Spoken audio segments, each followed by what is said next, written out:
Ada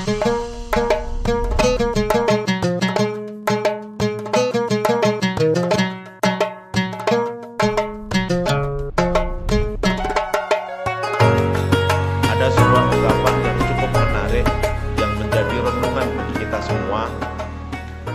Kalimat itu berbunyi at-takhalli 'anir radha'il qabla at-takhalli bil fadail. Kalimat ini sederhana tapi maknanya cukup dalam, yang artinya orang itu perlu membersihkan segala macam keburukan di dalam dirinya sebelum orang itu mendapatkan kenikmatan daripada Allah Subhanahu wa taala. Ini adalah salah satu jawaban yang beberapa waktu lalu beberapa tulisan banyak sekali mengkritisi. Kenapa rata-rata, mohon maaf, orang-orang yang diberikan amanah berlatar belakang agama Islam tidak mampu memikul amanah dan cenderung kemudian dia itu berbuat perilaku negatif. Salah satu contohnya adalah korupsi, melakukan keburukan-keburukan yang itu melanggar aturan Allah maupun aturan-aturan yang telah ditetapkan oleh manusia lainnya. Karena dalam kalimat ini tadi dijelaskan, kalau orang itu belum bersih dirinya dari rodail, hal-hal yang negatif, maka kenikmatan apapun yang diberikan oleh Allah kepadanya insya Allah akan menjadi keburukan. Tapi beda kalau kenikmatan itu diberikan kepada orang yang hatinya sudah bersih, maka dia akan mampu menjaga kenikmatan itu menjadi kebaikan bagi orang lain. Inilah yang kemudian makna takhalli 'anir radha'il, at-takhalli 'anir radha'il qabla at-takhalli bil fadail. Membersihkan segala sesuatu energi yang negatif di dalam diri itu adalah hal yang paling utama sebelum dia itu mendapatkan keutamaan-keutamaan dalam kehidupan ini. Makanya dalam Islam dikenalkan, jangan kotori niatmu, luruskan niatmu, luruskan ibadahmu. Dan dalam agama kita dijelaskan kuncinya diterima sebuah ibadah itu adalah tergantung dengan niatnya. Berapa banyak orang itu menghabiskan waktu untuk beribadah maupun sedekah, tapi datang ke muka Allah Subhanahu wa taala, sedekah dan ibadah ini tidak berbekas. Kenapa bisa begitu? Karena ada akses negatif yang melatar belakangi daripada proses ibadah tersebut. Maka kalau kita telisik dalam sejarah, kenapa Nabi Muhammad ini dibelah dadanya untuk dibersihkan hatinya sampai 4 kali. Walaupun ada riwayat itu 2 kali, tapi ada yang mengatakan 3 kali, ada yang mengatakan 4 kali. Yang pertama ketika Nabi Muhammad usia 4 tahun, ini dibersihkan oleh Allah. Salah satu diantaranya adalah untuk menjaga kualitas daripada diri Nabi Muhammad di masa kanak-kanaknya, agar tidak terjebak kepada sesuatu yang mengantarkan kepada Nabi Muhammad marwah sebagai seorang nabi yang ditunjuk oleh Allah tidak menjadi rusak karena bawaan manusia yang melekat dalam dirinya. Umur berikutnya umur 10 tahun ketika remaja. Remaja ini rasa ingin tahunya banyak. Tentunya Allah Subhanahu wa taala memerintahkan Jibril untuk membelah dadanya, membersihkan diri jasad melalui hati dari Nabi Muhammad. Salah satu upaya untuk menjaga siapa? Nabi Muhammad dari perangai-perangai negatif. Langkah berikutnya ketika Nabi Muhammad ditunjuk sebagai nabi, dibersihkan dari hal-hal yang mampu menyebabkan Muhammad menika abai daripada tugas sebagai seorang nabi.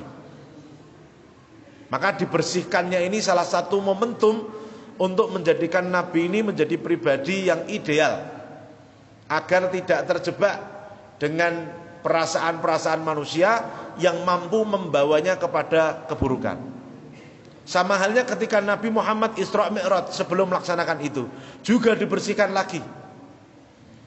Dengan kata lain, bila kita terjemahkan dari hal ini, orang yang nanti akan ditemui oleh Allah sebagai orang yang dikasih oleh Allah adalah mereka yang telah teruji kualitas daripada dirinya, benar-benar bersih dari segala macam rodail yang mampu mengganggu kualitas daripada ibadahnya, cara dia menghamba kepada Allah, cara dia beribadah kepada Allah, cara dia berbagi dengan niatan kepada Allah yang tulus tanpa ada embel apapun.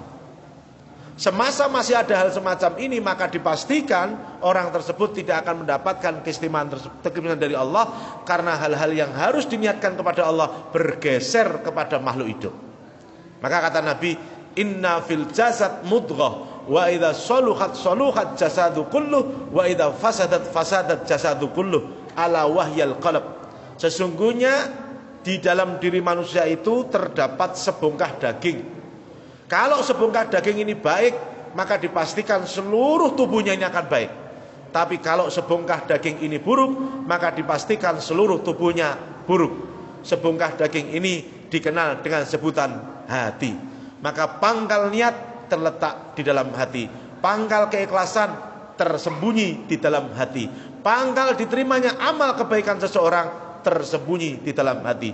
Maka dari itulah ada anjuran oleh para salafus soleh, sebelum kita berbuat amal apapun, ditata terlebih dahulu hatinya agar tidak terjebak kepada hal-hal yang merugikan manusia itu sendiri. Maka dari sini jamaah salat duhur yang dirahmati oleh Allah Subhanahu wa taala, maka kalimat at-takhalli anir rodail merupakan semangat dalam beribadah bila ditarik di dalam momentum puasa Ramadan. Kita puasa untuk Allah, ibadah untuk Allah, sehingga mampu menjaga kualitas puasa juga untuk Allah. Ini merupakan upaya untuk membersihkan segala sesuatu yang mampu mengganggu dari niatan-niatan yang muncul akibat persoalan duniawi. Sehingga at-tahalli anil bil fadail merupakan konsekuensi yang akan diperoleh dari puasa yang dia jalankan selama 1 bulan penuh. Maka bila kita mendengar hadis yang lain tentang puasa, kita cukup tertegun dengan kalimat bahwa nanti di surga ada pintu ar-royan yang dikhususkan untuk orang berpuasa masuk surga melalui pintu tersebut. Satu. Yang kedua, ada hadis juga yang mengatakan Allah memberikan kenikmatan orang berpuasa itu ada 2. Satu, diantaranya adalah merasa bahagia ketika mendengar adzan maghrib. Alhamdulillah sampai sekarang setiap orang yang berpuasa, kalau dia berpuasa maka cukup berbahagia kalau bertemu dengan adzan maghrib. Yang biasanya kalau adzan maghrib itu di luar Ramadan dianggap biasa, tapi pada bulan Ramadan ini dianggap luar biasa, dinanti-nanti, ditunggu-tunggu, seolah-olah adalah cinta pertama yang tidak akan bisa terlewatkan. Yang kedua, yang menarik lagi, keistimewaan orang berpuasa itu adalah selain ketemu dengan berbuka puasa yang biasanya dianggap biasa, adzan maghrib, yang kedua adalah akan ditemui oleh Allah menjadi tamu-tamu Allah Subhanahu wa taala. Yang keempat, yang menarik lagi, setiap bau mulut karena kualitas ibadah puasa kita yang kita jaga akan diibarahkan, digambarkan seperti bau minyak kasturi karena kesalehan kita dalam menjaga kualitas daripada puasa tersebut.